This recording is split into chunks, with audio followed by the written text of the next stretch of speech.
Good evening, everybody. Welcome, friends, to an online panel discussion hosted by All Under One Banner. My name is Andrew. I help to organise All Under One Banner, and I'll be your chair this evening. Now that everyone's here, I'd like to make 3 quick points. We really miss the massive Indie family, and we look forward to being with every single one of you as soon as it is possible. You're all on our minds. Please continue to take the very best care of yourselves and your clans, especially as this lockdown begins to evolve. If there are any technical difficulties this evening, please bear with us and we will persevere. This event is being live streamed on Facebook, so if you would like to watch back, then you will be able to do so on there, and from tomorrow on the All Under One Banner YouTube channel. Everyone apart from your panel tonight and me are muted on this video conference. We will of course take questions from everyone who's here. If you would like to ask a question, please either raise your hand using the functionality in the participants button at the bottom of your screen, or use the chat function. If you're using chat, please type your name and the question that you'd like to ask. That way it's easier for us to manage the questions and so everybody can hear what's going on. I'd like to make a couple of introductory comments before we get started properly. All Under One Banner is all about organising marches on the streets of towns and cities across Scotland in support of Scottish independence. The group never stands still, and we have been innovating through 2020. We hosted Assembly in February, bringing together groups and individuals from across the independence movement, and we hope to host a further Assembly, perhaps online, in the last quarter of 2020. Please also bear in mind that in the near future, there will be an Elgin Live online Ceilidh on Broadcasting Scotland on Saturday, 4th of July. We also have plans for more online talks and discussions, and I'll say more about both of those things at the end of this evening. Now, I'm sure that you will all have listened to, read, or seen each of this evening's panel. However, in the remote case that you haven't, I'll introduce each of them to you briefly. Charlotte is a secondary school teacher in Glasgow, and she's also an activist. She campaigns with her trades union, the EIS, with Stand Up to Racism, and with the COVID Action Group. She also writes from time to time in Socialist Worker and other publications. Catriona has been involved in running a café and art space in South Edinburgh. She's a co-founder of her local Common Weal chapter and is also community officer for Joanna Cherry QC MP. Catriona stood in Edinburgh South in the 2019 general election. I know that constituency very well, and I was delighted to hear reports of how well Catriona was doing in the hustings against wee Ian Murray. Even though she didn't win, Catriona and her team increased the SNP vote by 3%, which is no mean feat when so much effort and money was being poured in to support Scotland's remaining Red Tory MP. Lesley studies and writes and broadcasts and creates and chairs and manages and edits and organises and cycles at a pace which exhausts most of the rest of us. She worked in BBC newsrooms for more than 20 years. By time she was a contributing editor of the Sunday Herald and an assistant editor on The Scotsman. She writes columns for The National, The Scotsman, and occasionally The Guardian.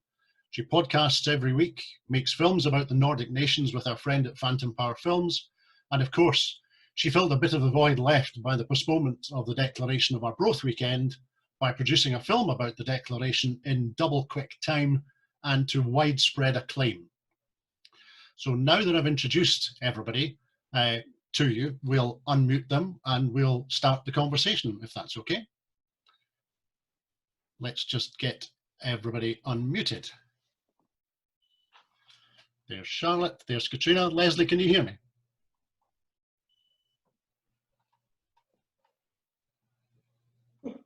Come in, Lesley.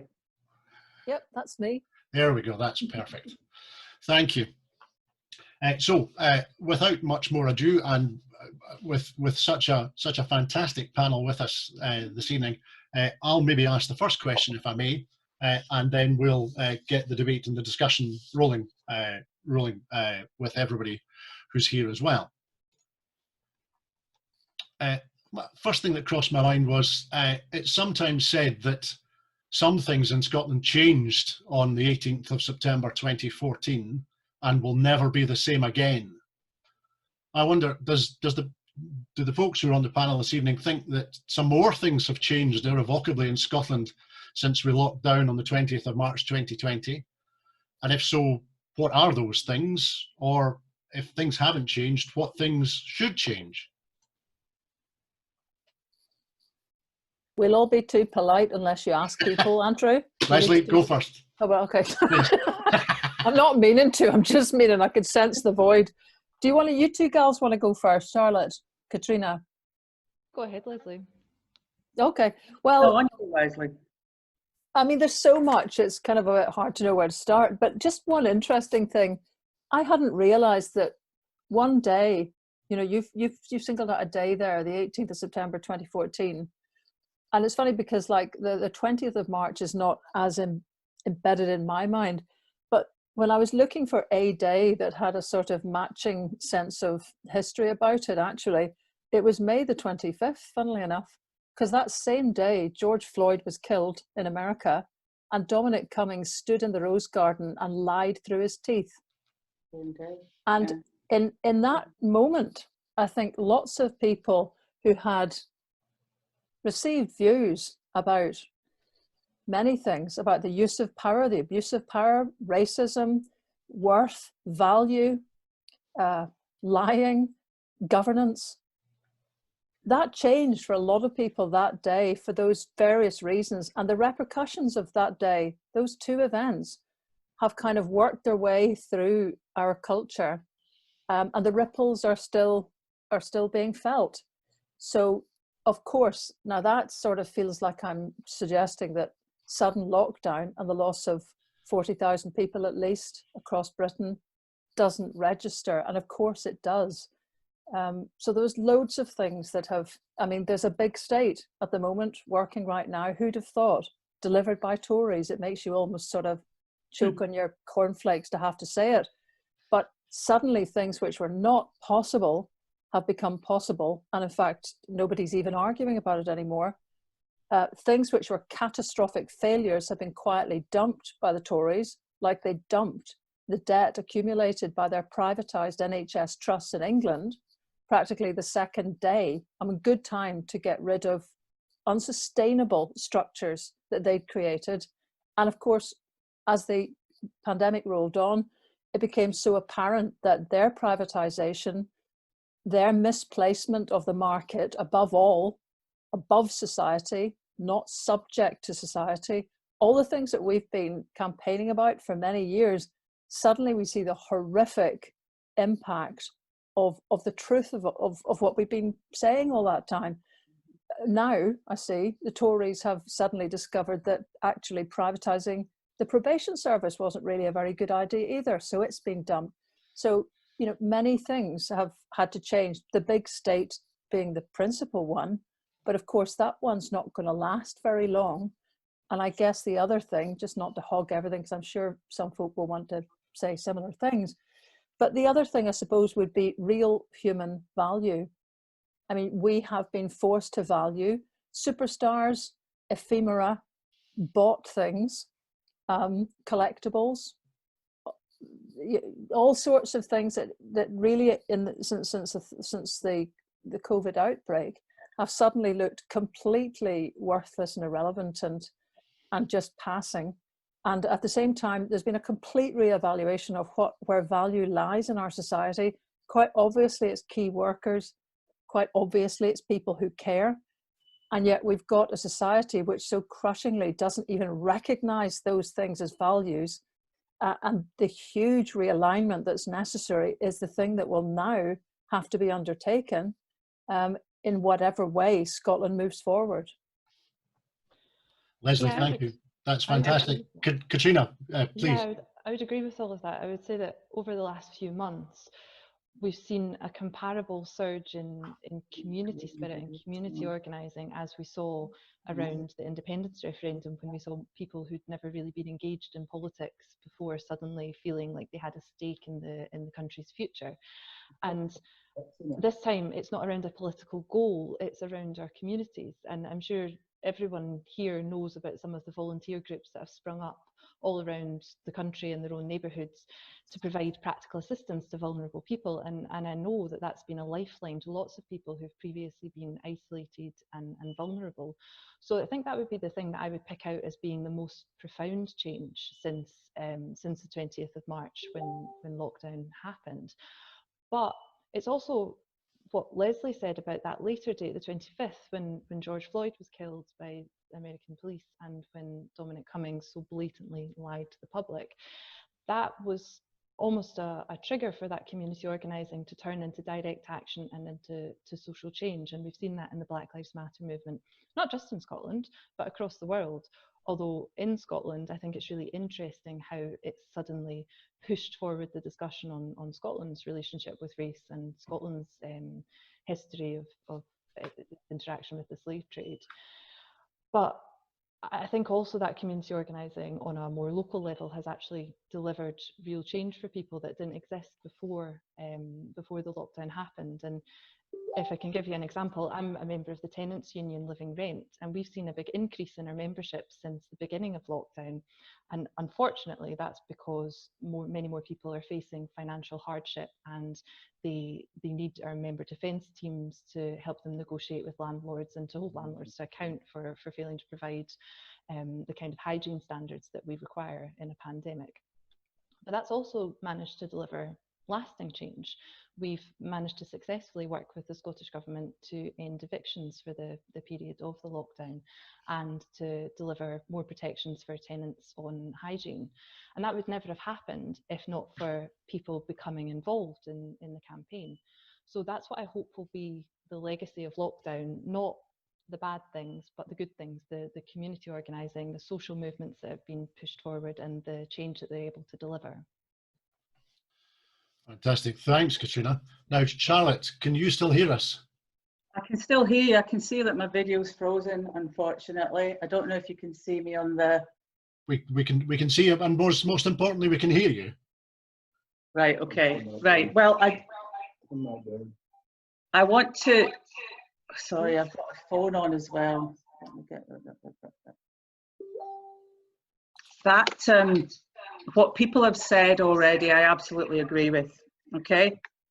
But I think that if we want to use the recent events to reinvigorate the independence movement, which I think aspects of the Black Lives movement that we've seen on the streets all over the world, if you like, mirror the feeling of 2014 and the referendum campaign.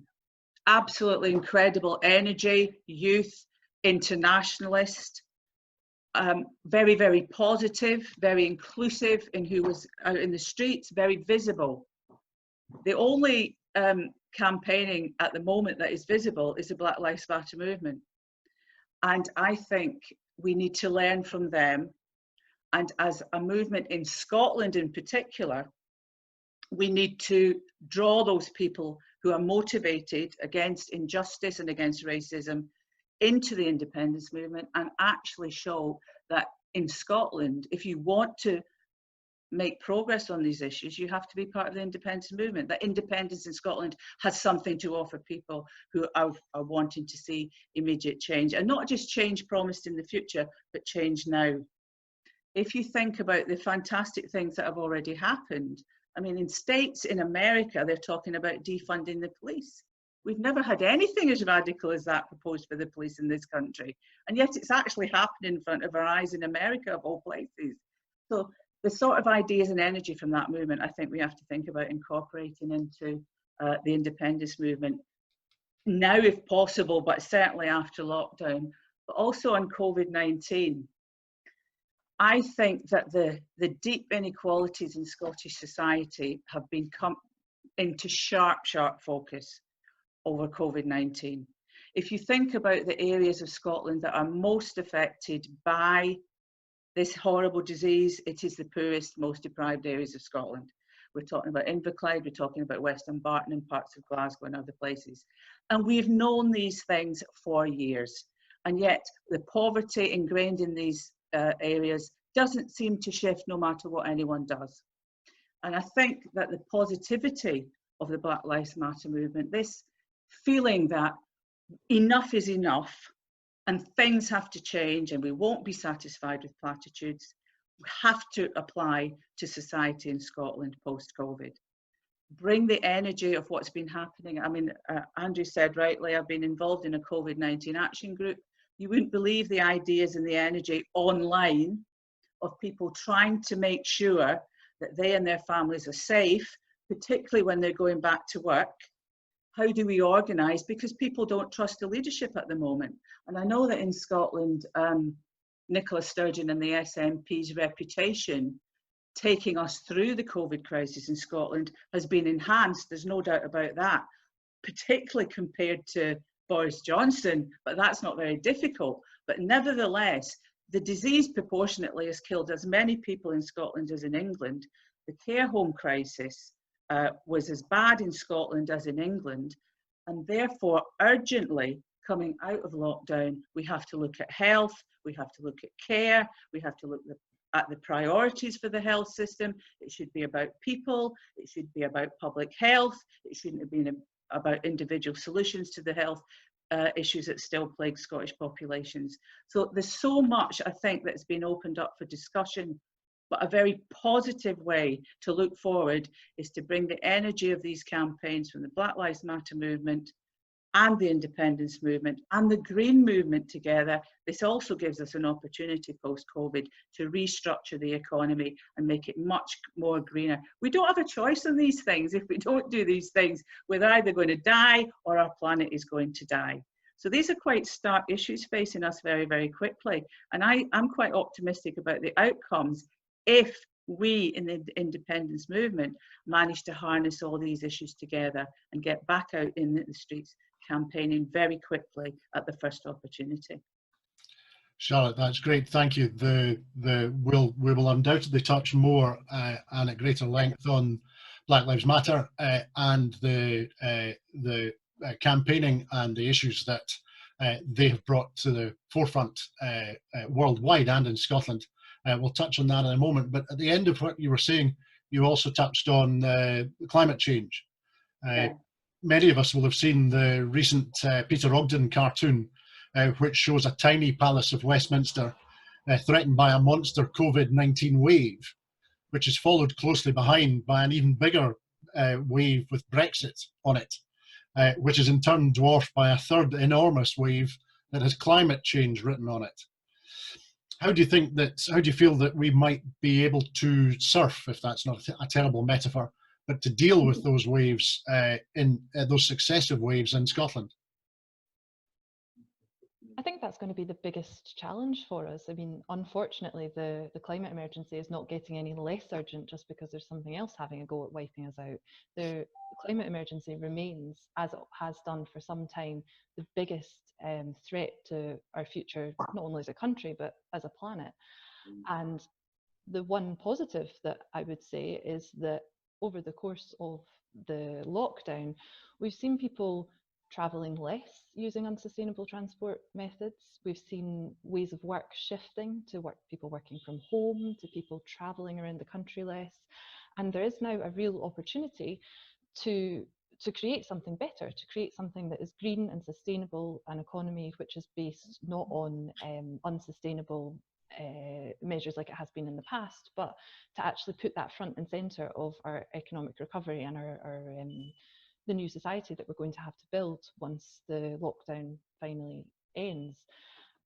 I mean, that's the biggest wave, but the middle-sized wave of Brexit, it's absolutely unthinkable that the UK government is pushing ahead with Brexit in the midst of a pandemic, and that today Michael Gove has now confirmed that they will not be seeking an extension, which essentially means that they are 100% prepared to crash out of the EU with no deal at the end of this year. That's completely irresponsible. In terms of, even just from my perspective as a small business owner, small businesses cannot recover from the pandemic by going into Brexit. It's just not possible. And the fact that the UK government is prioritising that at this time shows that their priority is not to recover sustainably or to make any positive changes out of the pandemic. It's to continue to push their anti-Europe agenda on at any cost. I'll just say that I think we need to just get very organised very quickly. And we, you know, there is no coping with this. Yeah, we can cope with it, but I mean, is that all we aspire to do, really?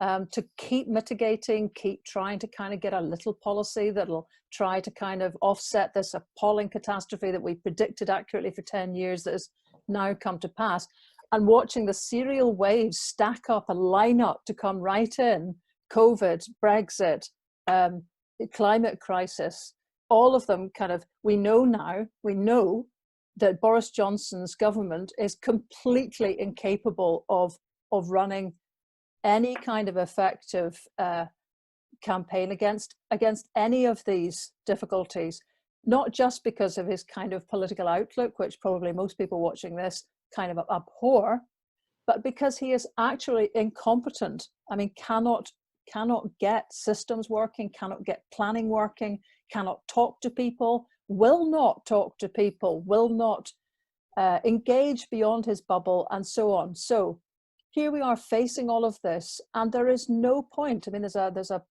thing that's said sometimes of women who keep trying to cope with too much, and the advice is drop the ball. Don't even catch the ball and set it down, just drop the ball. And we're at the stage where we have to get independence as a campaign articulated, up and running again very clearly. If the SNP cannot do it because they are involved in government, they have a decision that has been taken by their very small coterie of leadership to exclude political debate during this period, then it kind of shines the light on a big gap that has been there since 2014, which is some kind of independence leadership that's separate from the SNP. I mean, quite obviously, it is still the right of the First Minister, the leader of the SNP, the leader of the third largest party in Britain, to advance the case for separating from the United Kingdom. But the movement has got to get to a stage where we are formulating, I mean, as Common Weal have done today with their resilience plan, that's a plan that should be being proposed by the Scottish government. It's great to see that if nothing is forthcoming at the moment, people are moving ahead and they are making their own plans and they're publishing them. But Common Weal is not the government. It doesn't have agency in this unless their ideas are embraced and discussed and debated, as if we could act, as if we could drop the ball and just say, we are now moving consciously as a society to a situation where we have to take control of all levers now. We need home rule now to avoid what's coming down the line.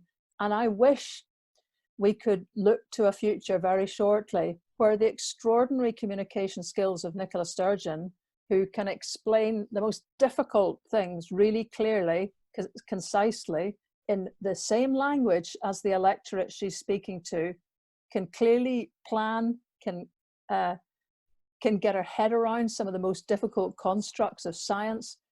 If that could all be applied to explaining why we need a different constitutional setup to move forward from here on in, and not just wait for the next big wave to hit, I think we would now be in a very, very strong position. Lesley, I think that's absolutely right. Charlotte, can you still hear us? I know you're persevering with some problems. Can you hear us?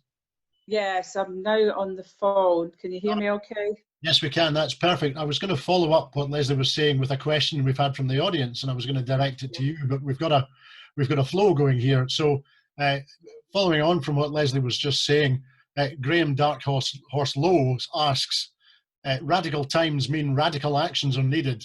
Just how radical can Scotland afford to be to get momentum and realistic traction to the independence movement, considering that we're still under the rule of Westminster and hurtling towards a no-deal Brexit? Well, what I would say is that, following on from what Lesley's just said, there has to be more vim and vigour, if you like, from the SNP leadership. That, as she said, it lacks imagination. There's a movement out here waiting to go for independence, but you need to say to people what you're going to be fighting about. What are you going to achieve with independence? Is it going to be a better Scotland? Is it going to mitigate the effects of climate change in a positive way and create green jobs? Is it going to take steps to make sure that young people will have jobs at the end of this COVID disaster? Is it going to take steps to nationalise social care? Is it going to take steps to reform housing and land use? We've had a lot of talk about these things, and yet nothing really concrete has happened. And people who want to invest in independence need to know that that is going to happen, that that society they're going to fight for in an election and then win at the end is going to be worth that effort. And I think the SNP leadership at the moment does not see things that way. I think if they look at the Black Lives Matter movement, even the demonstrations that have taken place in Scotland have been overwhelmingly young. I mean, I've been on some of them and I'm not young. I'm sure lots more people would like to be on them if we didn't have to socially distance at them. So you have to relate to the layer of people who want change. You know, lots of people are very comfortable in Scotland at the moment. They've done okay over the last 12 years of austerity. We want change for positive reasons, not just because we don't like the English or anything like that. And therefore, if the I would agree with Lesley, and I think this is quite urgent for all under one banner. Why does all under one banner exist at all? It's because we weren't getting the leadership from the SNP to achieve what we want, which is independence. Independence on its own, in and of itself, will not necessarily deliver the things that I want to see. But I don't think we're going to get them without independence. If you look at as Lesley said, and Catriona said, the Westminster government is full of sociopathic, old-style imperialists and racists who are going to see Brexit as some sort of harking back to the glory days of Britain. It ain't going to happen. It ain't going to happen. But in order to achieve that, they're going to have to attack the conditions of ordinary people. They're going to have to accept trade deals with America, let in chlorinated chicken, etc. We've got a way of stopping that if we get independence for Scotland, but only if we persuade more people than we managed to persuade last time. And I'm not convinced that the SNP leadership, as it is at the moment, is going to do that. And that's why we're having this meeting. We want to shape this movement and get new impetus into it, to bring more people into it, to bring those changes about. And so I think all those issues are very important to bring into it. And before the lockdown, one of the biggest issues people were demonstrating about, apart from independence, was climate change.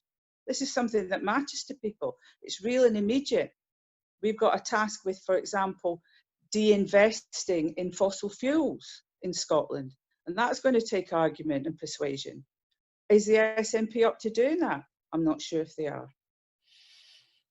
I would just like to say that I don't think that All Under One Banner and the other grassroots community organisations that support independence exist because we don't think that the SNP is doing enough. Under Nicola Sturgeon's leadership in the last few months, support for independence is at its highest level ever.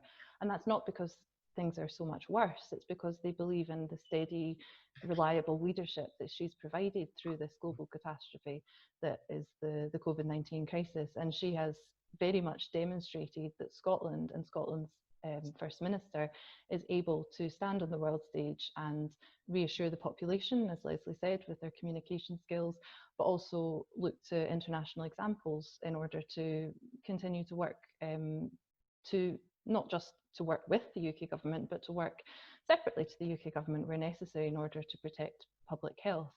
I think the reason we have organisations like All Under One Banner, and the reason we've seen grassroots-led organisations, particularly media organisations like Independence Live, who are organising this event, but also other new media organisations like The National, for example, or Scotia, or Broadcast Scotland that have sprung up, is because people recognise that in order to deliver independence, we can't just rely on people from one political party. It has to be a broad spectrum of people from all across society working towards our shared goal, building on our common values.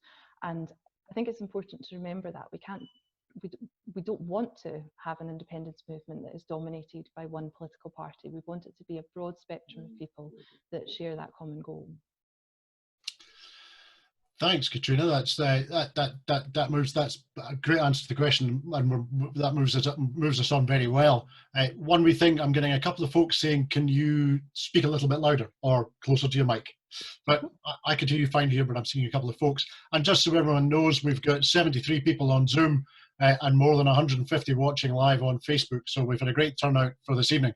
I think having spoken for half an hour, I think we might seek now to take some questions from those who are with us in Zoom. I can see that there are 4 hands up.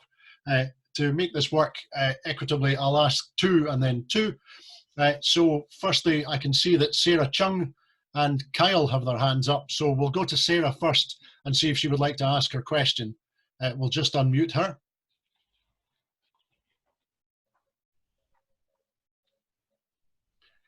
Sarah, can we hear you?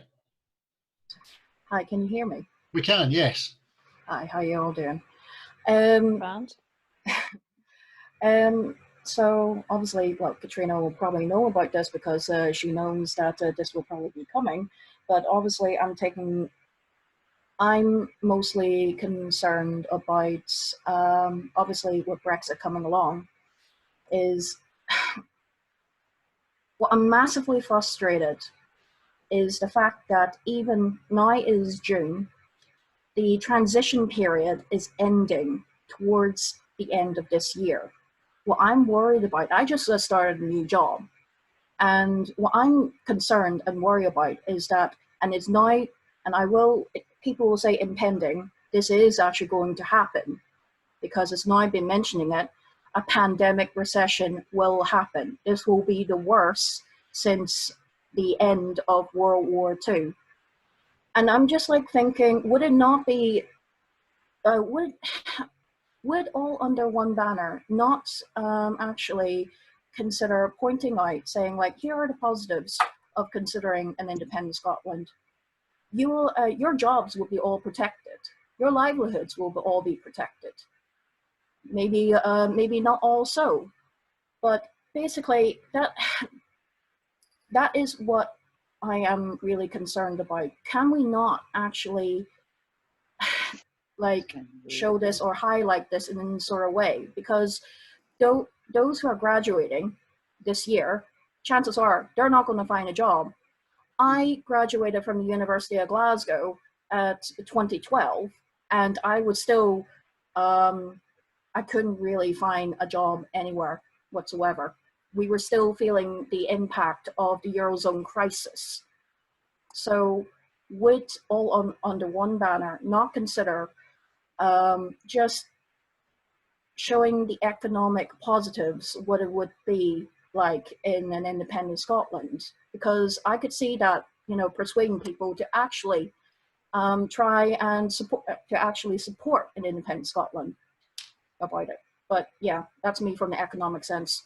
Great, thanks, Sarah. We'll take one more question, and if I can summarise your question a little bit, I think what I heard you saying was that can we not highlight either the economic peril of remaining in the Union or the economic benefits of an independent Scotland? That was what I took you to be saying.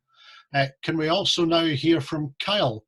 We'll unmute him too, and we'll get his question. Oh, it's Kyle from Dundee.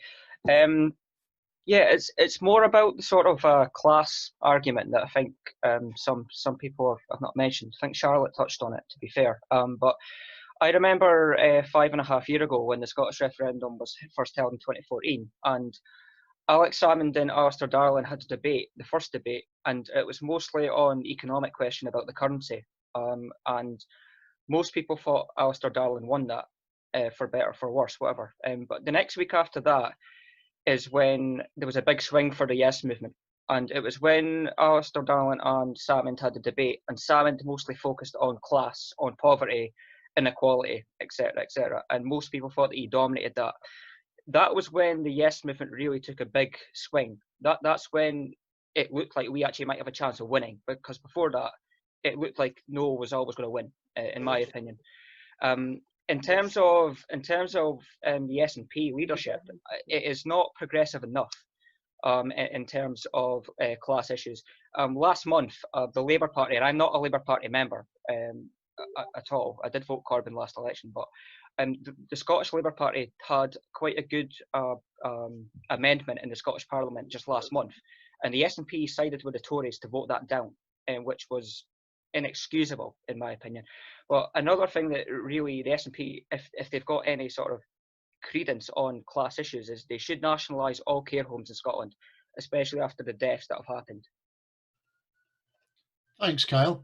So you're talking in particular in connection with the class arguments that have been a feature of politics in Scotland for more than a century, and rightly so. And in particular, you've got a point there that relates back to the current crisis, and in particular the nationalisation or renationalisation of the care sector, which, of course, as we know, is developed and is operated in a way that is slightly different to south of the border, but in which so many of our friends and relatives, upon which so many of our friends and relatives rely.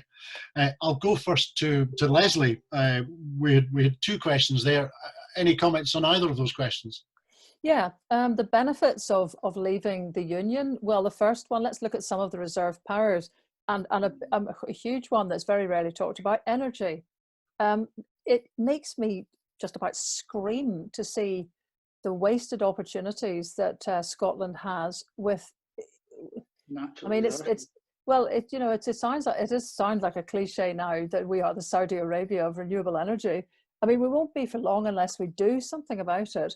But we can't. So many parts of what we need to move forward are controlled by Westminster. We don't control the grid. We don't control the subsidy regime. Community renewables, which have made massive differences to small communities around Scotland when they were able to do community hydro schemes, suddenly dried up because the Tories axed them in Westminster.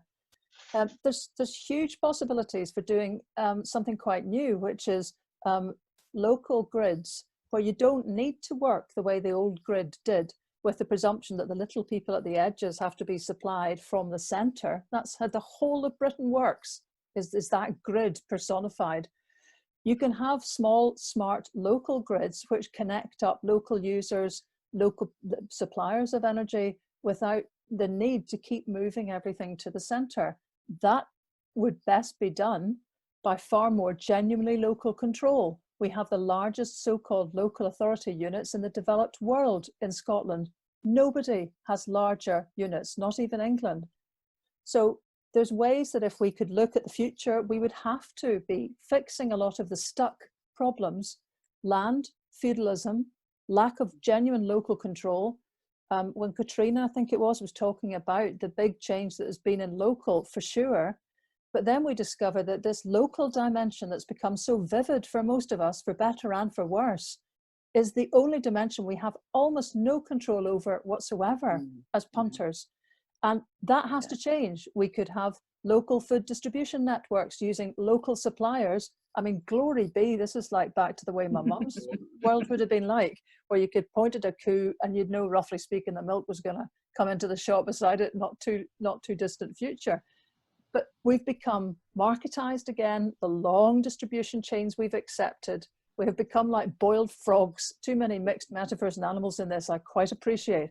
But what we need to do is get those local distribution chains back in, and we could change the agriculture bill going through the Scottish Parliament right now, which is trying to look at how to step in with the end of the Common Agricultural Policy subsidies, what new outlooks to have.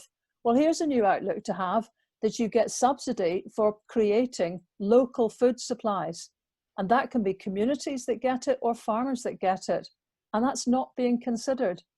So, of course, you know, there's huge possibilities about detaching ourselves from British defaults. And they are always big is beautiful, top down, devil take the hindmost, and the market run society. That's what we could get rid of. That's what we could jettison away from and enable the outlooks we've been voting for a century. But we have to start doing some of that stuff with the powers that we've got to persuade people that it's doable. So I'd like to see a lot. That's why this matters so much, and why Common Weal's report is great, because it shows how many different things could be done now These are the steps needed. I mean, seeing is believing for voters and for everyone else. And the converse is also true. Not seeing is doubting. Absolutely. Yeah. Thanks, Lesley. Good. Right. Charlotte. Yes, talking about what Sarah was saying, basically you're talking about being able to persuade young people in Scotland that they have a future. And that's going to be vital coming out of this COVID crisis. And somebody mentioned in the chat about the Beveridge report. You've got to remember that after the Second World War, where the country had unbelievable debt and devastation, a welfare state and a health service was built. And it is completely ironic, tragically ironic, that the very same people who built and worked in that welfare state and health service are the ones who are dying in our care homes now, privatised care homes. That health service was dismantled almost from the beginning it was created. If people will long memories will remember the introduction of prescription charges, etc., etc. But we can do that again. There's nothing materially stopping us investing in the future of the country.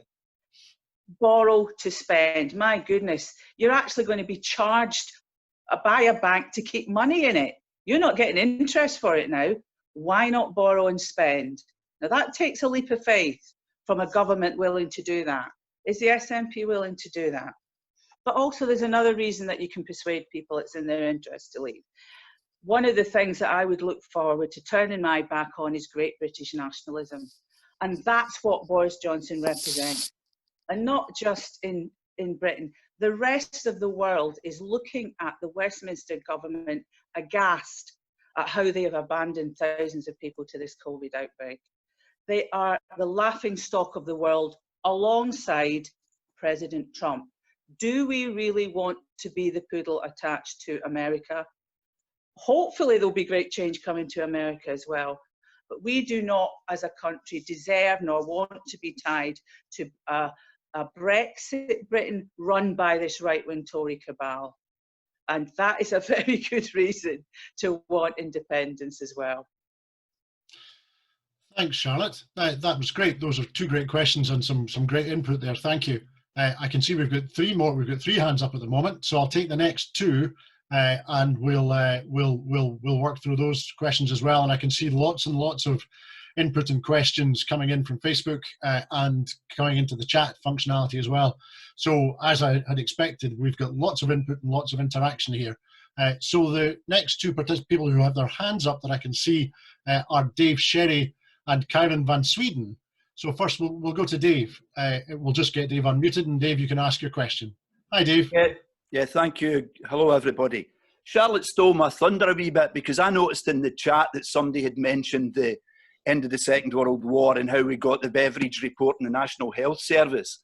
And I was going to talk about that because actually at the time, I mean, I'm about as old as the National Health Service, and I can remember the benefits of the National Health Service. But I remember the story at the time where even the Tories, a man called Quinton Hogg, said, if we don't give them reform, they'll give us revolution, because people weren't going to go back to the 1930s. My father and his uncles fought in the war, and they weren't fighting for the same things that Winston Churchill fought for. They were fighting to get rid of Hitler and to have a better world and not to go back to the world that they'd grown up in.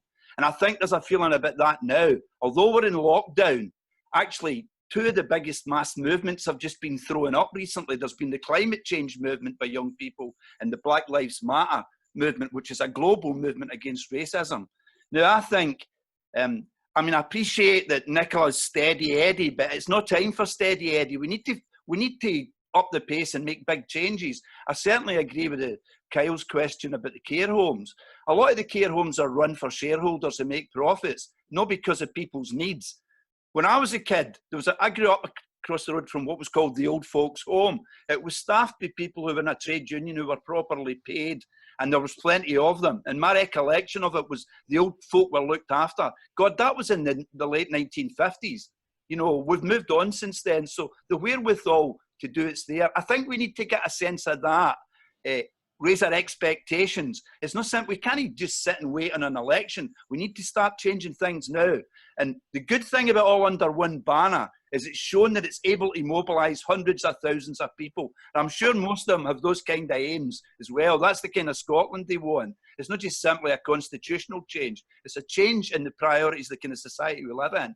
And I think that's what we need to echo, and that's what we need to take out of this lockdown and get back onto the streets, a real sense of purpose and change.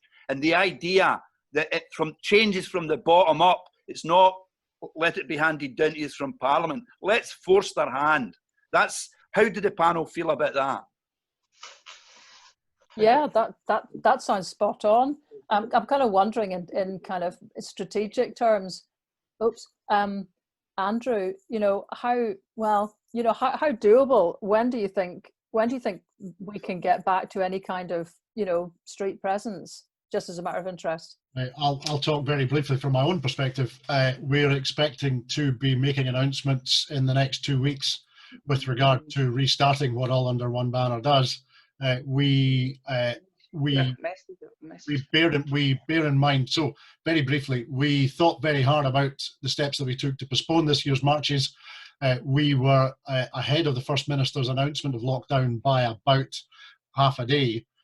We took that because we regarded our responsibilities to everybody in Scotland, not just those who come on the marches, but to everybody. We took those responsibilities very seriously.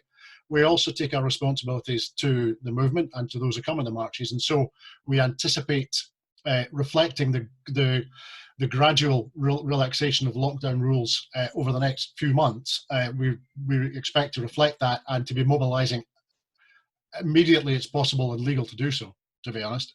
And also we're exploring, very briefly, we're exploring actively other forms of activity. We've seen demonstrations, not marches, we've seen demonstrations from Black Lives Matter and others in Scotland already in the last week. And we are looking very closely at what they're doing, and we're working to begin to develop more approaches. So I'll stop talking now because this isn't meant to be me talking. Yeah, but it is meant to be. I mean, we're here and it's kind of a chance to strategize a little bit about what might happen. And I mean, to picking up the point from Dave there, the thing would be, I mean, we can all get back on the streets and we can have 100,000 out, but what does it say other than that 100,000 people socially distancing are managing to walk along and not bang into each other? Quite an achievement.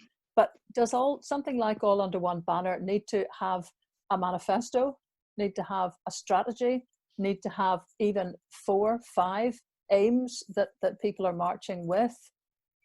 Because otherwise it's a bit like the version of the mandate.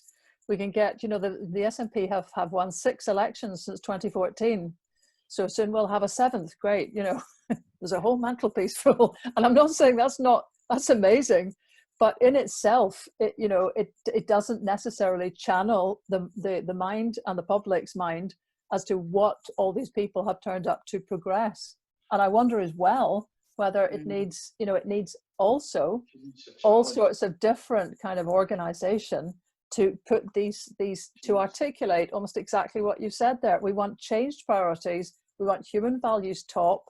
We want to, all of what you said there, we want to, I don't know if Common Weal have already done, they probably have, a paper on nationalising elderly care. Will something be debated in the Scottish Parliament? I don't know, I might be behind the curve here. Catriona maybe is more switched on to that kind of thing. But if it's not, that's what the people want. To pick up on that, Lesley, yes, absolutely. Common Weal have put forward proposals for a national care service in the Common Home Plan and in the Economic Recovery Plan that they've put forward this morning. And I actually put that to Shona Robinson, who is the chair of the Social Justice Commission, and it is something that they're going to be considering, the nationalisation of the care sector. And I think that is absolutely crucial. Both Dave and Kyle picked up on that we have a national health service. We should have a national care service. It should be focused on protecting elderly people, on delivering dignity at the end of life. It should be focused on ensuring that the skilled workers that care for our elderly, are some of our most vulnerable, are properly unionised, properly paid, properly looked after. And that should be an absolute priority for Scotland going forward. I mean, we have an ageing population. By the time I am old enough to go into a care home, it's likely that my generation will dwarf the younger generations. And this has just thrown that into stark relief. But then also picking up on what Kyle said, and what Dave said as well, about the need for this to be a grassroots-led organisation. And one of the things that was so good about the movement in 2014 was that it was grassroots-led. What was shown in 2014 was the inequality between Scots and the rest of the UK. But what's been shown by this pandemic is the economic equality and the extent of economic inequality in this country. 950,000 people have applied for universal credit since the start of lockdown. So that's nearly 1 million people suddenly finding themselves without the bare minimum to get by. We have an opportunity now to change that. Independence can change that. We can make it so that everyone in Scotland has the confidence that no matter what happens in the world, pandemics, recessions, even the climate crisis, they can have the confidence that they will have a safe home, they will have food, they will have electricity, and they will have enough money to get by. That's what's really exciting about Common Weal and about the proposal that they've put forward. I don't think we necessarily need more organisations. I think that we need to organise effectively and get behind the organisations that are putting forward these radical ideas for Scotland's future. And I would like to see organisations like All Under One Banner not coming up with their own ideas, not that that's a bad thing, but getting together with the other organisations that share our values and supporting Common Weal, supporting this resilient economy plan, and supporting the work that's already been done. I'll interject very briefly again, just from the perspective of All Under One Banner. One of the outputs from the assembly that we held in Glasgow in February was precisely that. It was a request and a discussion and a conclusion that going forward, marches, once we are properly back on the streets, might begin to adopt a theme or an approach or a perspective. So we would have a march that focuses, for example, on Scottish NHS, a march that perhaps focuses on Trident, and a range of issues that are important, and use that as a way of particularising, but also focusing the people's minds on independence and the benefits of independence. I'll not take up any more time because I'm not the one who's supposed to be speaking here. What we've had Karen from Sweden's had her hand up for quite some time. Let's go to her if we can unmute her, and then we'll go to Charlotte for a response. Hi, okay, so I'm convener of Yes Edinburgh North Leith and Leith SNP. And over the years that I've been campaigning with them, I've become frustrated with the talk about currency. We will not be independent as a country unless we have our own currency. And I think that's not widely understood within the Yes movement as a whole. So since lockdown, I've been becoming more and more concerned about the neoliberal narratives to do with after COVID, we'll have to have austerity to pay for COVID and everything that we've given out. And, you know, the grandchildren will have to pay for this. And this is economic nonsense. And this is the thing that keeps people fearful and makes them believe that we can't have nice things like a national health service or care homes for the elderly. So I was very concerned about this, and I'm in contact with other people that are very interested in the economics of independence.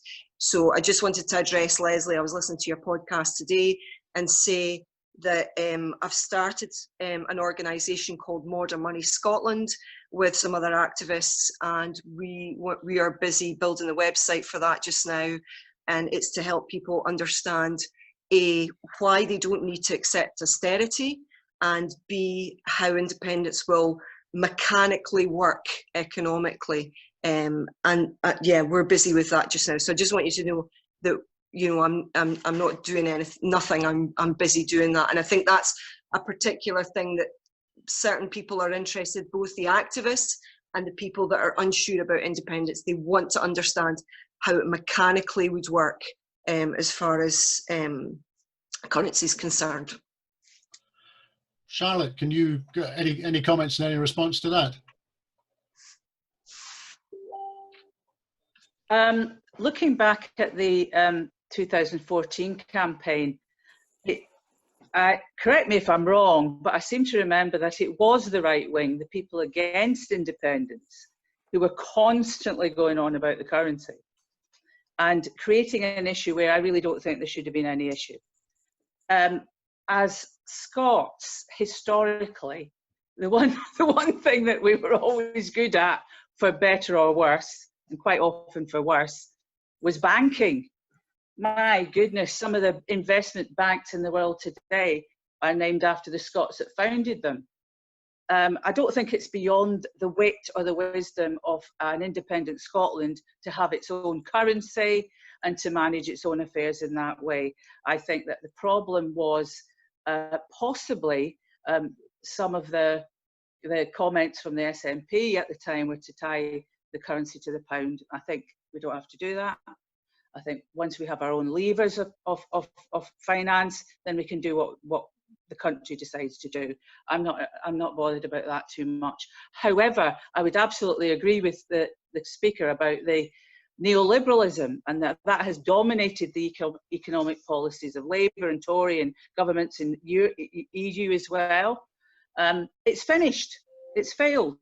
It has failed to deliver for people, and COVID-19 has shown that to millions.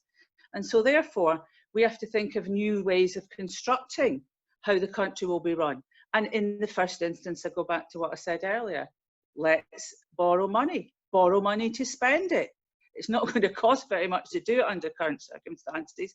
And to hell with the markets. That was neoliberalism. Will the market like it? How will the market respond? We don't have to worry about that if we've got the people behind us. Okay, so that's what I would say about that. But also, there are thousands of people who are online working away, particularly in the as I've been doing in COVID-19, and organising people locally. A slogan for a previous campaign I was involved in was "Think global, act local." I mean, if you remember, some of you may remember, some of you may not, that we used to get things like milk and eggs delivered to our door. We didn't have to do a car journey to get them.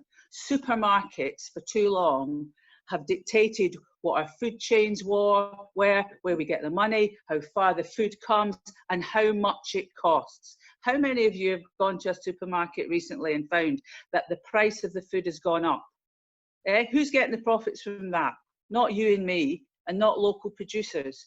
So all around us during this COVID lockdown, we've seen examples of how things could be run better, things could be run locally for the benefit of local people and local producers.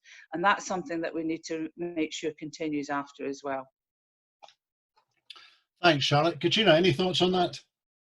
Yeah, I think, Charlotte, you're absolutely spot on. I think that the neoliberal agenda, which has been dominant in Scotland, in the UK and in the European Union over the last couple of decades, has been very successful for a handful of people at the top and has been a spectacular failure for the vast majority of us. And that needs to change. We need to see, in Scotland, we need to see a radical, fair redistribution of wealth, and we need to make sure that Scotland's resources are turned towards public good. On the point of supply chains particularly, being a cafe owner, this is something that I'm really, really concerned about. I'm very concerned about the distance that food travels to get on our plates. And I'm very concerned about the impact that that has on local economies. It's very, very bad for the environment, of course. But quite apart from that, when you have food being sold in supermarkets who are able to use their power to just buy the cheapest food in order to make the most profit, then you see ridiculous things like berries being flown in from North Africa when we're half an hour's drive from Perthshire. It's absolutely ridiculous that that has become the norm. And like you say, since the lockdown started, or since Charlotte said, sorry, since the lockdown started, the price of food has increased. Why should that happen when it's becoming more difficult to bring food long distances? Why has food not been replaced with the produce that is grown here in Scotland? So going forward, one of our priorities has to be to look at local wealth and local economies, to look at how local producers can have the foothold in our communities that supermarkets currently hold. Well, then let's change procurement. You know, like at one fell swoop, we can talk about all these things, But there have been attempts to try to change some of the building blocks that keep pushing back those possibilities. There's a model, Preston did this, where they began to realise how much money was leaking out of Preston. It's a really deprived place in England. And they realised that the purchasing clout of the hospitals, the council, the university, the libraries, everything together was a massive pot of money that they could deliberately choose to spend locally. And that kind of procurement, that is a huge failing, I'm afraid, in the Scottish Government's part, because it's made procurement very difficult for any but the biggest companies to go in and win. We've still got this best value rubbish floating about, which has been like a blooming virus in our system for, as long as I've been alive. John Swinney tried to put a regulation around saying that one's gone, but it's still the way everybody's working. And the procurement rules that are framed by the Scottish Government still favour big is beautiful at every turn. So we need to have this straight out sort of debate here, because it's not good enough, and it's following defaults that we should have really examined very closely. I'd like to ask if we're even going to get that level of good debate how do we have that debate as a set of people? Because we're not even going to have an SNP conference this year, probably. There might well be a virtual one, but having had to report on SNP conferences for so long that I had different hair colour when I started, right? I'm not holding my breath that we're going to get anything like the thoroughgoing debate we need. And that's where, coming back to something that was mentioned earlier, this one question, nationalised care homes. I don't know that it's actually really the place of the Social Justice Commission, that I have not actually seen knocking itself out with great radical proposals to date, to be bringing forward legislation. And the way Holyrood works, unless the SNP bring forward legislation, nothing happens. And we've seen that from a series of amendments the Greens have put forward that would have actually created some quite good new processes. So I would like to see the SNP bring forward a policy to debate nationalising care homes. And that would be a banner headline to Scots, that this is the kind of future you're going to see, because we're going to debate how to start it now, even with the difficulties of COVID, even with the limited powers we've got. We know that's what you want us to discuss. I have good news on that front.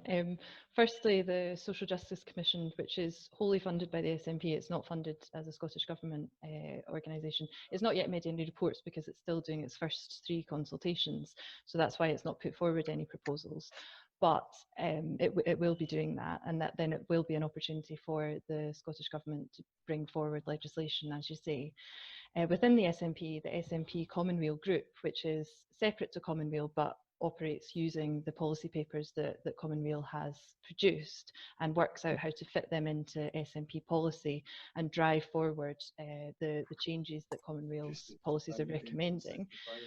We are pushing for a debate on national care, and that's supported by MSPs.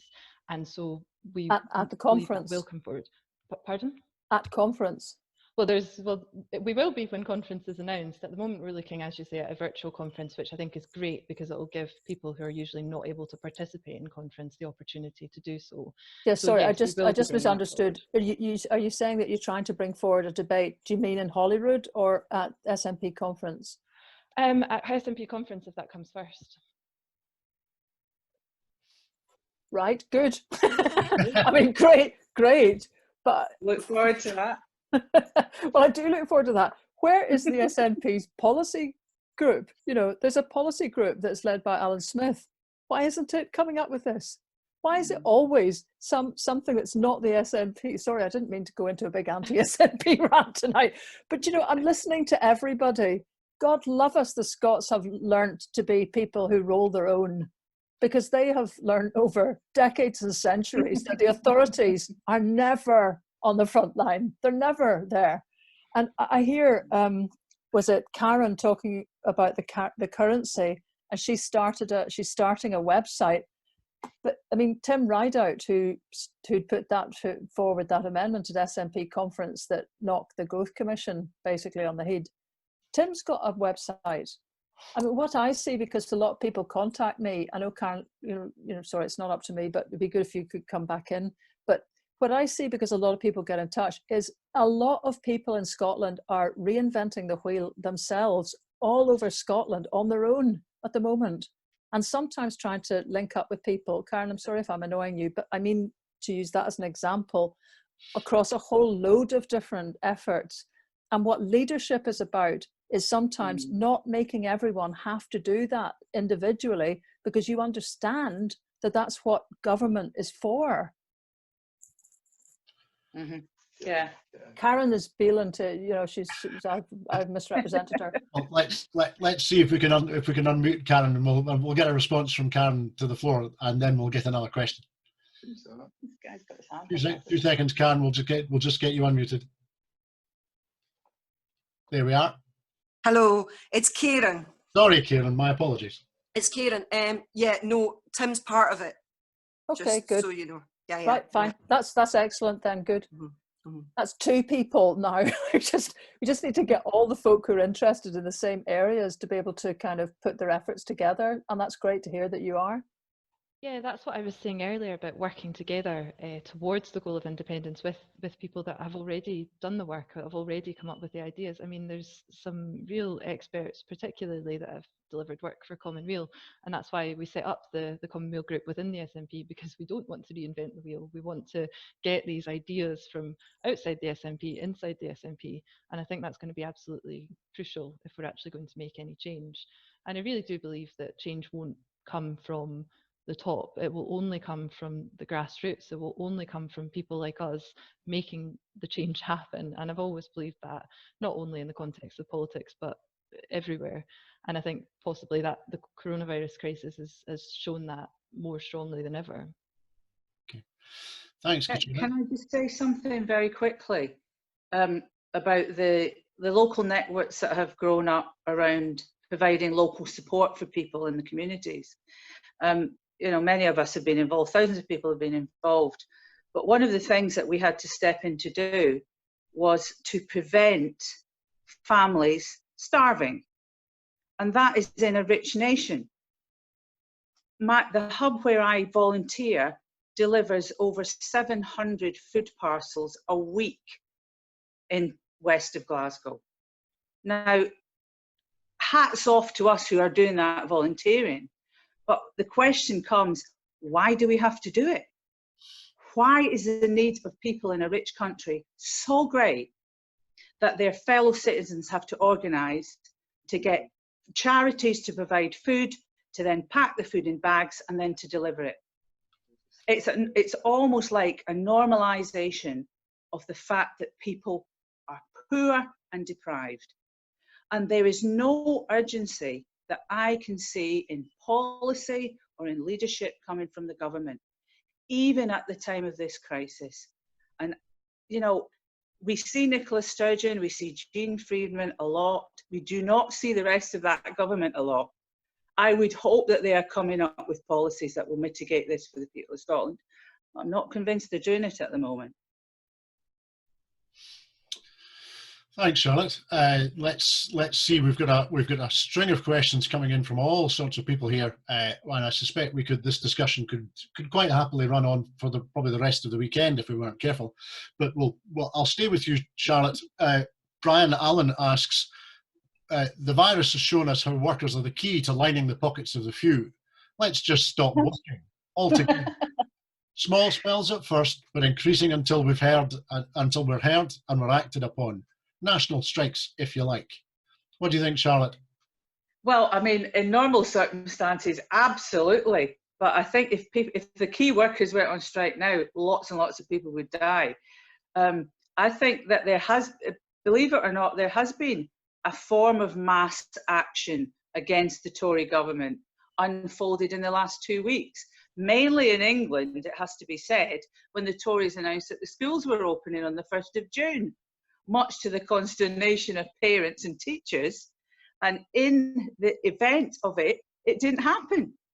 And it still hasn't happened in England. And that has partly been because teachers and their unions and parents said, no, we ain't going back, it's not safe. That was a form of mass action, which was very, very effective. We're not quite got the urgency of that as far as the schools go in Scotland. And again, the lockdown has been ended, I suppose you could say, in the most, but not for everybody, in a measured way. But it's still the case that unions have to be vigilant on behalf of their members to make sure that health and safety and sanitation and all the things, I mean, remember about PPE to protect workers, to keep them alive and to keep the clients and the patients they were looking at alive. That wasn't available at the beginning of this crisis. So absolutely, what this has shown to many people is that, as somebody mentioned earlier on, the people that keep society going are the ones that are the least paid and treated with contempt by the bosses. The cleaners, the drivers, the nurses, the doctors, the ambulance drivers, the sewage workers, the cleansing workers. Without these people working, our society would collapse. And lots of people have realised that. Do you know all those millionaires and billionaires? Where did they go? At the beginning of the lockdown, do you remember? They were sending us their videos from their yachts and their islands, telling us how well they were doing and singing songs. If they all left for the same island and stayed there, we would be no worse off. So absolutely, workers do the work, they create the wealth, but the wealth is taken away from them. And absolutely, I see, if we do not get what we want, most people are realising the world can be a better place and that they should be getting their fair share. If we don't get it, absolutely, we will have to take steps to take it. And that will undoubtedly involve strike action. Sadly, I might be retiring soon and it won't be me. Over to you, young folk. Thanks, Charlotte. Lesley, any thoughts? I was going to ask Charlotte just on that question of union organisation. I mean, as far as I understand it, apart from the education unions and a couple of others, there's, you know, the big unions are basically British unions. Yes, there's some smaller unions, SSTA, EIS in Scotland. There's Scottish divisions of unions which are almost autonomous from their national leadership. But yes, that's right. I think you're right. Because I mean, I know quite a few trade unionists who've sort of had discussions about setting up a Scottish union, which would, you know, would obviously pose difficulties in having to sort of straddle a lot of different types of profession and jobs and so on, an employer. Yeah. But I mean, as long as the unions are organised in a, you know, at a kind of British level with a branch economy, they think in a certain sort of way. And I wonder, I mean, there's been proposals about trying to set some sort of convention up that would reproduce something to do with the old constitutional convention, which to my mind has got a wee bit too much of the great and the good in it for my liking. But nonetheless, it would try to gather folk like that, the unions. But I wonder how they'd be placed given their own organisational stuff. Can I come in there, Andrew? Yeah, please.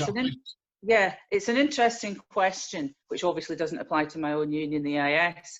And I think that there is a false belief that if you had a Scottish union, you would be denying the solidarity of workers between Scottish workers and English or Welsh or Irish or whatever. And my answer to that is, firstly, unions are only as good as their membership and their membership taking action. And all union membership and effectiveness is about solidarity. And I think that the trade union leadership has been behind their members, actually behind their members on a lot of things, but one of them is the independence. They have been, as you know, supporters of the Labour Party. I think there has to be a rethinking of that relationship because, as we know in Scotland, the Labour Party leadership has very recently come out against even an independence referendum, never mind against independence. But what will make them, I mean, you know, they've got this far with as many members as they've got, with the opinions that they've got, and the GMB is still a big union. I just wonder what dynamic is going to change any of that, unless there's a new kid on the block. I think a big independence movement will change it. I think we have to argue to get union members and union branches to take their banners on all under one banner demonstrations.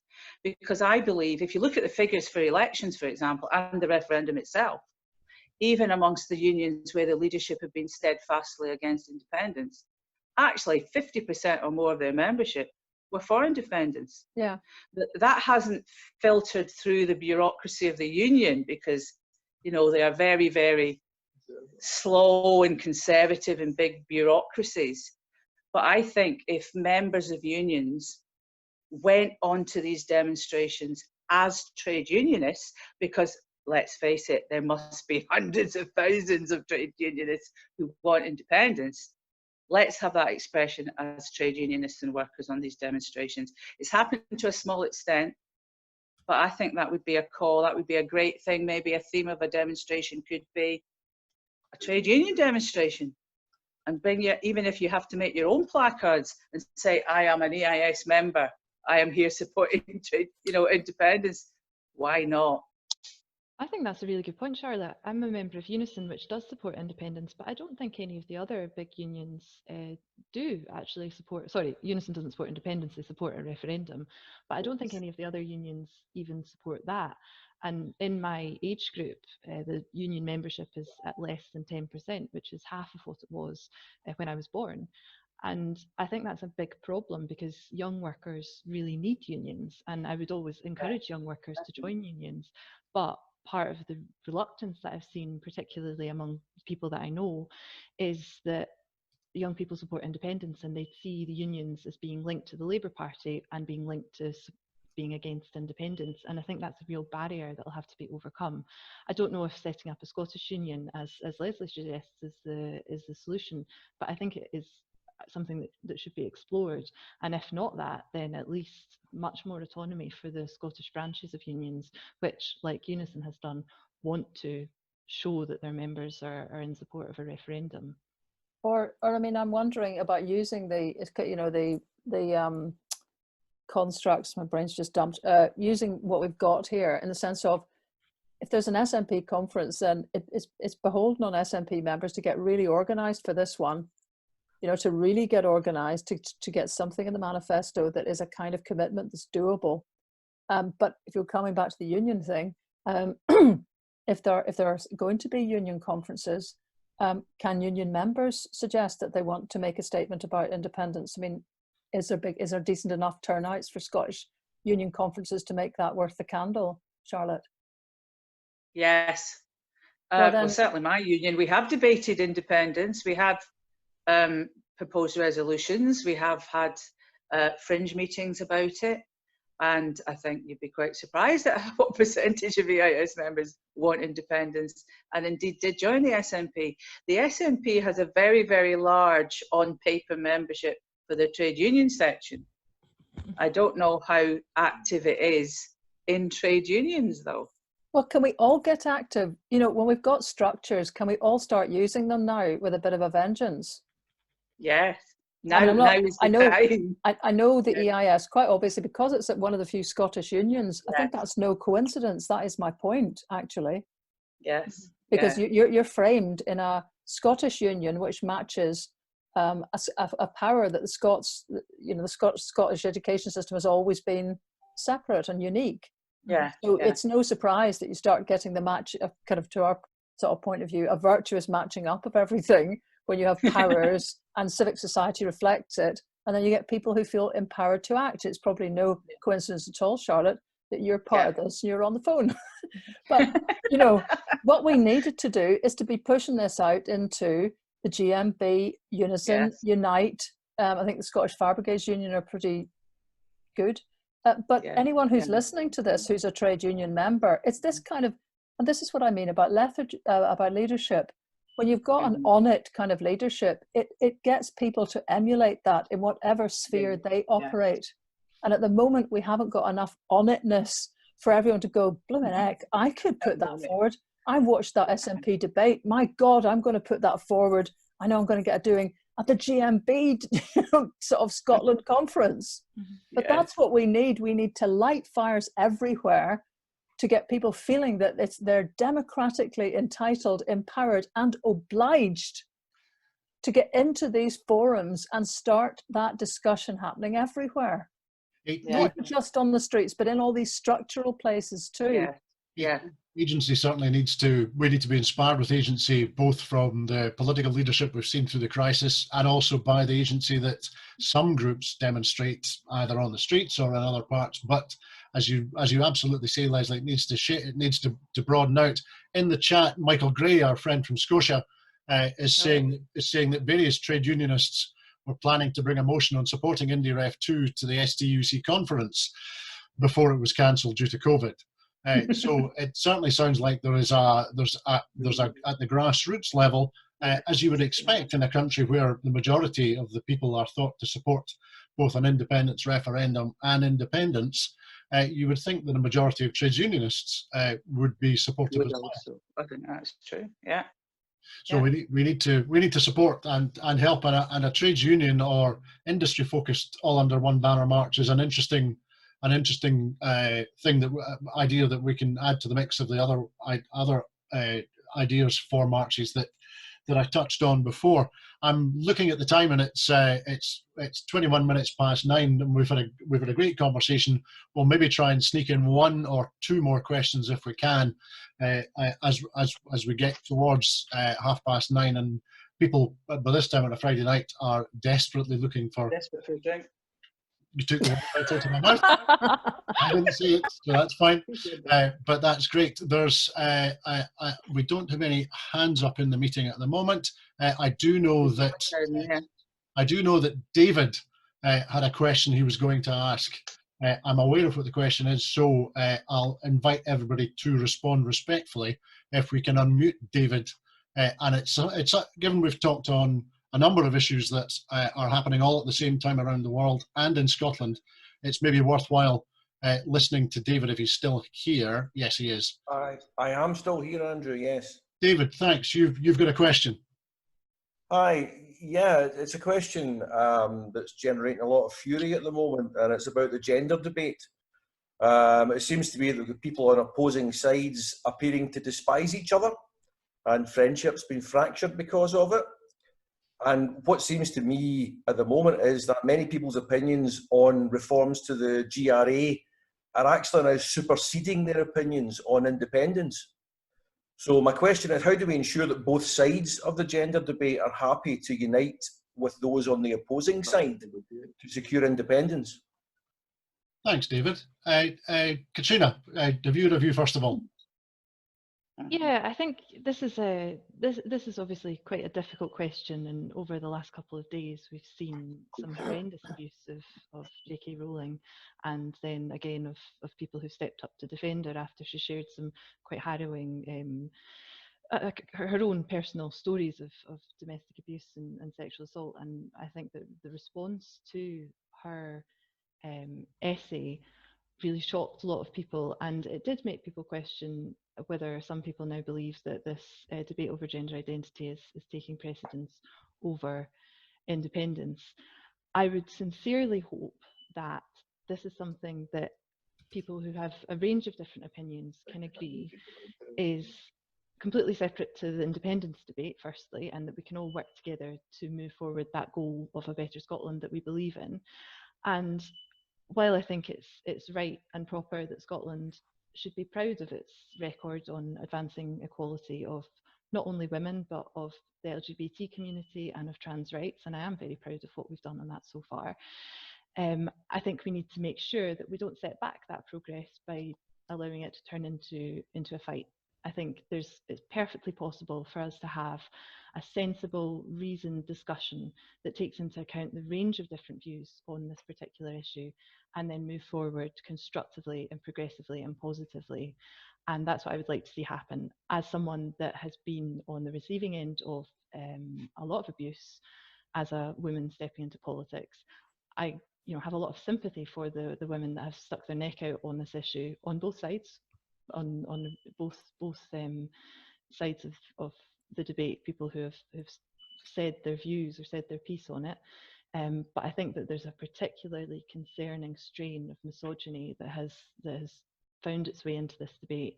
And I think that a lot of the women who have raised concerns about women's rights have been treated appallingly, and I'm very, very concerned about that and the impact that that will have on women's participation in politics. And actually, at the general election last year, as Andrew mentioned at the start, I was the SNP's candidate for Edinburgh South. There were only 3 young women that stood in that election. No, that's not true. There were 4 of us. Sorry, there were 4 young women that stood in that election. I've forgotten myself. And I'm quite worried when I compare that to the number of young female SNP candidates there were in 2016 at the Holyrood elections. I hope that misogyny in politics is not driving young women out, because I really think that would be a loss to the independence movement and to Scottish politics as a whole. Thanks, Catriona. Lesley, do you have any thoughts? I find this really difficult because mostly I feel quite permissive about rights and as well, you know, notice that things like Women's Aid had actually backed some of the principles within the GRA and said they didn't think that invasion of women's spaces would inevitably follow from passing it. So there's that on that side. On the other side, there is this incredible abuse that has sort of weighed in now online with feminists, basically. It is a strange turn of events that to be a feminist, which used to be the thing that got you pelters and absolutely everything else from a sort of straight male community, if you like, now gets you pelters from pretty much every direction. And that just feels all wrong. It also, I think, is evidence that even if you can sit out of it, as I possibly do, sitting in my sort of rural splendor here, I'm not really at the heart of many of these kind of debates at the moment. But I mean, quite evidently, the women who have left the SNP, a lot of them, because they're the ones who set up the New List party. You know, that's how hacked off they are. And that's, you know, I would imagine, because I mean, I've not been a member of a party, so I don't understand the urge really, but it takes a lot to leave a party that you've been a member of for decades, and you have to go through a lot of hurts and snubs and unfairness before you decide you're going to do that. And then you need even more energy from somewhere to decide you're going to set your own party up, because setting something up new takes hyper huge amounts of energy. I know that. So I'm just judging by what I'm seeing, and the amount of energy that is drifting away from the SNP at the moment is quite phenomenal. So there's something wrong there. There's something wrong in the workings of it. And it feels like it needs to have a rethink and calmer heads to be brought into this. But I'm not quite sure in what legislative way that's possible at the moment, because I'm not quite sure where it's reached. That's very fair. Thanks, Lesley. We'll try and take one more question this evening. I'm just mindful of the time and everybody's time. So Charlotte, we'll come to you with that question. Okay. Hector Sierra, I think Hector, you've got a question you were going to ask. Yeah, thanks, Andrew. I agree very strongly with one of the themes of this discussion tonight, which is the need to move beyond the SNP and, you know, this reliance on people at the top of the party to get things moving. But my question for the panelists actually follows from something that Lesley just said. One of the debates that has been present within the independence movement recently has been the question of setting up, you know, an electoral alternative, an electoral political party that can be an alternative to the SNP. And it seems to me that the problem with both sides of the debate is an obsession with constitutional and electoral politics, because on the one side, you know, you've got people arguing that we need to have new indie parties to maximize the indie vote and increase the pro-independence majority in the Scottish Parliament. But then on the other side, you know, what people are arguing is that if you do this, you will split that independence majority. And I think the problem with both views is that, you know, they don't go beyond this idea that we just need to get a bigger majority at the next Holyrood elections. But, you know, we've been here before. We have seen this film before. It's been, you know, a decade now of pro-independence majorities winning elections in Scotland. Boris Johnson is adamant that he will not grant a Section 30 to the Scottish Parliament. So clearly what we need is to look beyond the SNP, yes, but we also need a completely different set of politics that, you know, don't focus on what happens in Parliament and in Holyrood, but actually on trying to increase the self-activity of ordinary people in Scotland and independent supporters, the grassroots movement, and how we can strengthen.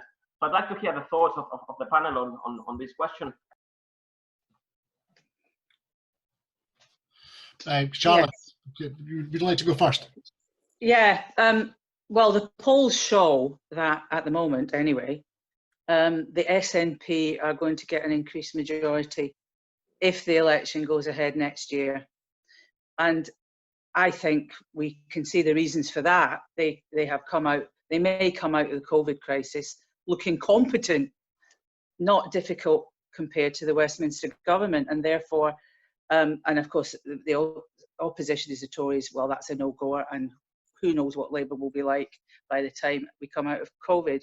So I think we are looking at an SNP majority, and therefore endless discussions about alternative electoral alternatives and who do you give your second vote to be honest, to me that's going to be secondary to the movement in the streets post-COVID. And therefore I think all the things that we've talked about are much more important. And I would be interested to know, if we're winding up the meeting, what the other people and other panelists think, because I personally believe that this is a turning point historically on a historical level. I'm a veteran of the women's rights movements, of the Anti-Nazi League and Rock Against Racism. I have been at many, many demonstrations and been involved in strikes from the outside supporting them. And I have never seen a movement internationally unfolding like this. Mm-hmm. And there's no way we can afford in this world today for that movement, for that energy, for those ideas and for that drive to be wasted and hand over the reins of power back to the people who've got us into this mess. So I think our task is to feed into the independence movement all those strands and all that energy, so that we are a movement that are promising to deliver a world that is better, that a future that's worth investing in the future for young people, so that we care for our old, elderly, that we can have useful working lives. And that is no small task, because there will be pressures against it. We've got Brexit coming down the road. We've got a right-wing Brexit, a Union Jack flag waving Brexit at that. We've got an economic crisis. And therefore, my question is, do people really feel themselves that this could be a historical turning point? And if you feel it is, then we have to move now. There's no point waiting till a shoe-in SNP government. I mean, there's a complacency within bureaucracies which never change. That might happen to the SNP. Some people say it's already happening to it. That here we are again, SNP government, nothing much will change. We have to change that from below. And therefore, whatever issue that we've talked about tonight that you feel most passionate about, as well as independence, you need to get stuck into that and get organising with more people to do it. I mean, for example, we've found that through Stand Up to Racism, picking up the theme of Black Lives Matter, we've organised small local demonstrations which are taking the knee, that people take the knee and have a little selfie, a homemade placard, take a picture of themselves and send it in. Thousands of people have done this. And you get the feeling of a movement when you see those photographs. We could do the same for independence. You know, even now, before the lockdown ends, we could be doing that. Take a selfie, indirect to Independence Now, and send it into maybe all under one banner. I think these are the things that we have to be doing now and not waiting for the election. Actually get things moving now and give the impression to the world outside that Scotland is a society fighting for change and that only the people can actually win that change. Do you agree with me that it could be a turning point? Catriona, what do you think?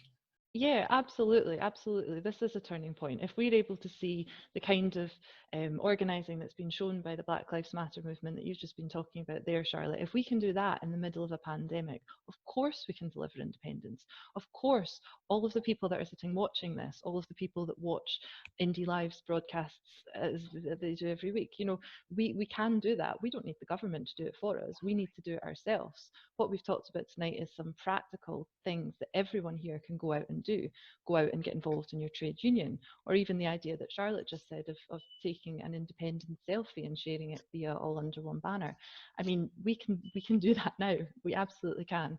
And I hope that that's what people will take from this meeting this evening, is an action to go forward that is a practical thing they can do as an individual to drive forward the cause of independence. Thanks, Catriona. And Lesley, what's your view? Yes. What worries me a little bit, and I don't know if I've just got like a hyper-organizing tendency here, but I noticed, for example, on the texts that are coming in, Valerie is saying Project YI are already doing that with independent selfies based in Inverness. Yeah. And so the thing is, you see, somebody's always done this, and this is where I feel there's a lack of leadership, and I say that within the independence movement too. And I don't mean that somebody has to go around and organize everybody from the top. Absolutely not.